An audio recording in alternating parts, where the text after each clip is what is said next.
The Imperial Physician's chamber fell silent as Ambassador Vexthral delivered the grim prognosis.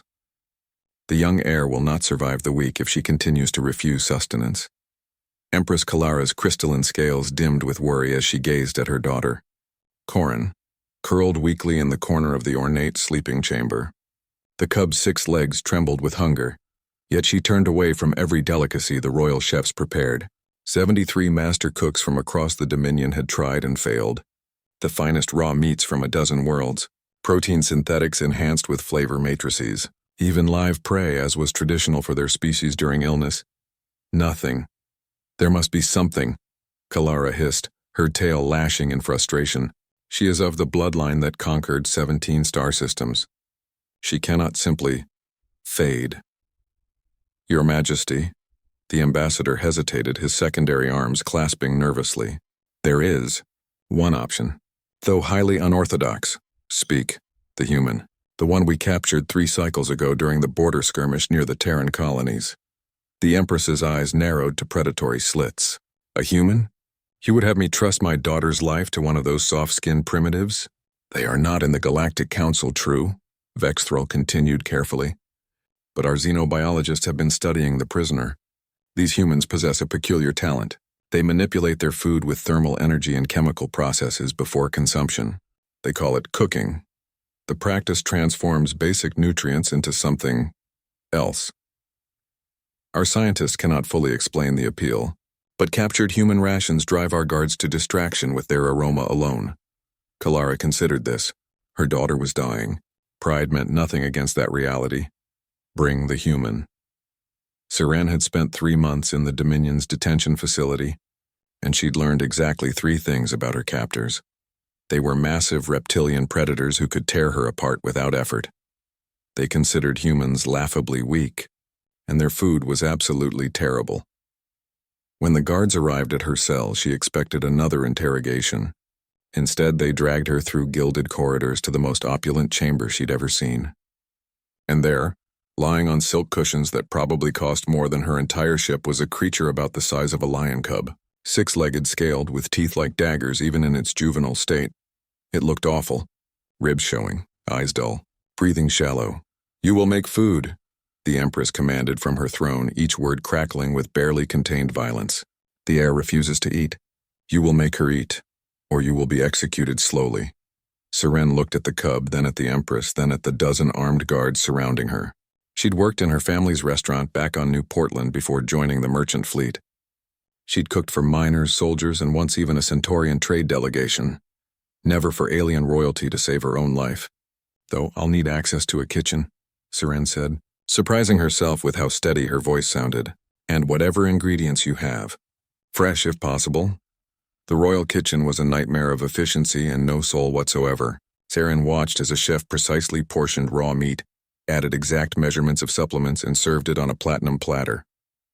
That's not food, Siren muttered. That's just protein delivery. She rolled up her sleeves. The ingredients were alien, but the principles were universal. She found something that looked like meat, vegetables that had an earthy smell, and spices she recognized from their molecular structures, if not their names. The kitchen staff watched in confusion as she heated pans, seared surfaces until they caramelized, built layers of flavor. She thought of her grandmother's kitchen. The way warmth could be transferred through food. How cooking wasn't just about nutrition, it was about care. 40 minutes later, she carried a simple dish back to the royal chamber. Perfectly seared meat with a crispy exterior and tender interior, resting on a bed of sautéed vegetables, finished with a pan sauce that gleamed in the light. The aroma hit the room like a shockwave. Corin's head lifted for the first time in days. Her nostrils flared. Every guard in the chamber unconsciously leaned forward. Siren knelt beside the cub, keeping her movements slow and non-threatening. She set the plate down and broke off a piece with her bare hands, steam rising from the tender flesh. Hey there, little one, she whispered. I know you don't feel good, but you've got to eat something. Corin's tongue flickered out, tasted the air. Then with agonizing slowness, she pulled herself forward and took the piece from Siren's hand. She ate. The Empress nearly fell from her throne. Corin devoured the entire plate, then looked up at Siren with those predator eyes. no longer dull but bright with something that might have been recognition. Might have been trust. That was 6 months ago. Now Seren stood in what had become her kitchen while the royal chef sputtered with indignation outside the door. She could hear Corin snarling at him, that distinctive sound that meant wrong person, wrong food, go away. The cub, now twice her original size and healthy as any heir should be, only accepted meals prepared by Seren's hands. The Empress had initially been furious at this development, then pragmatic, then grudgingly accepting Seren had gone from prisoner to, well, she wasn't sure what her title was. Royal cook? Diplomatic asset? The human who accidentally made an imperial heir imprint on her like a duckling? She heard Corin's familiar six-legged gallop approaching, followed by the cub's insistent chirp at the door. Dinner time? Coming, Seren called, reaching for the fresh ingredients the morning market had delivered. What are you in the mood for today? Corin bounded in, scaled tail wagging, and pressed her massive head against Seren's leg. The human who'd conquered star systems couldn't do this. The one who'd been brought as a prisoner was doing it every single day. She was making an apex predator species happy with scrambled eggs and toast. Humanity. Indeed, fuck yeah.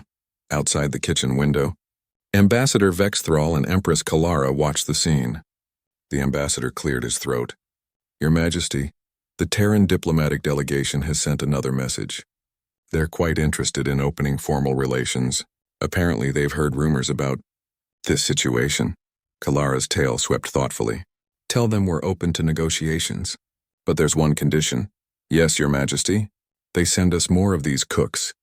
If one human can do this for my daughter, imagine what 100 could do for the Dominion. Inside the kitchen, Seren plated Corin's dinner and smiled. She'd started a culinary revolution by accident. First the palace, then the capital, then, well, she'd always wanted to open a chain of restaurants. She just hadn't expected them to span multiple star systems.